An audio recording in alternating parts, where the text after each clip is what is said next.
திருவிடைமருதூர் அருகே உலகாட்சி அம்மன். கும்பகோணம் மயிலாடுதுறை சாலையில் திருவிடைமருதூரில் இறங்கினால் ஒரு பர்லாங் தூரத்தில் ஸ்ரீ உலகாட்சி அம்மன் ஆலயம் உள்ளது. முதலாம் பராந்தக சோழனால் ஸ்தாபிக்கப்பட்ட இந்த அம்பிகை திருவிடைமருதூர் கழுநீர் வாருணிக்கு வடக்கரையில், அதாவது தெற்கு வீதி சிறுகோட்டத்தில் குடிக்கொண்டுள்ளாள். நிசும்ப சூதனி என்னும் வடிவுடைய பத்ரகாளியே ஆயினும் உலகத்துக்கே தாயாக விளங்கி அருளாட்சி செய்யும் அன்னைக்கு சோழ மன்னர்கள் ஸ்ரீ உலகாட்சி அம்மை என்று திருநாமம் சூட்டி வழிபட்டுள்ளனர். கருவறையில் அன்னையின் இடது பாதத்தின் கீழ் அசுரன் மிதிப்பட்டு கிடக்க அவளின் வலது கால் தூக்கி மடக்கி வைத்த நிலையில் காணப்படுகிறது. வலது புறத்து 4 கரங்களில் குருவாள், போர்வாள், வில், உடுக்கை ஆகியவை உள்ளன.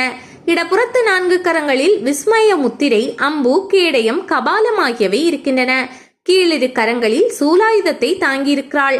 வலிமை பொருந்திய அசுரனை அழிக்க வந்தவளாக கோரை பற்களும் பிதுங்கி சிவந்த விழிகளும் வளைந்து உயர்ந்த புருவங்களும் தீப்பிழம்பு போன்ற நெற்றிக்கண்ணும் துலங்க இந்த அன்னை மரக்கருணையோடு காட்சியளிக்கிறாள். முகத்தில் அறக்கருணை வெளிப்படுகிறது. அன்னையின் சிரசில் சூரிய சந்திரரும் சூலக்குறியும் திகழ அதற்கு நேர்மேலாக சர்ப்பம் பொறிக்க பெற்றுள்ளது. மேலாடிக்கு பதிலாக அரவம் புனைந்து காட்சி தரும் இந்த மகா காளி தன்னை வணங்குவோருக்கு அருள்மழை பொழியும் கற்பகமாக விளங்குகிறாள். பராந்தக சோழன் காலத்தில் வெற்றி தெய்வமாக வழிபட பெற்ற இந்த அன்னையின் ஆலயம் காலப்போக்கில் சிதிலமடைந்து போன 1962 வருடத்தில் வீசிய பலத்த சூறைக்காற்றில் முற்றிலும் சேதமுற்றது.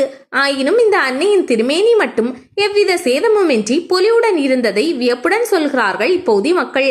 நீண்ட வருடங்களுக்கு பிறகு திரு கைலாய பரம்பரை திருவாவாடுதுறை ஆதீனத்தின் ஒத்துழைப்பாலும் பக்தர்களின் சீரிய முயற்சியாலும் புது ஆலயம் எழுப்ப பெற்று குடமுழுக்கு செய்யப்பட்டது.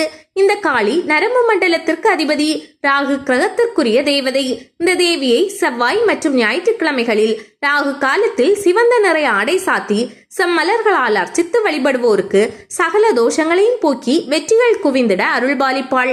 தேவிக்குரிய திருவாதிரை நட்சத்திரத்தில் அன்னையை வழிபட்டால் சகல நன்மைகளை மருளி காத்திடுவாள். அன்புடன் தன்னை வழிபடுவோரின் குறைகளை போக்கி அவர்களுக்கு நன்மைகளை அருள்கிறாள் இந்த தஜபுஜ மகா காளி என்கின்றார்கள்.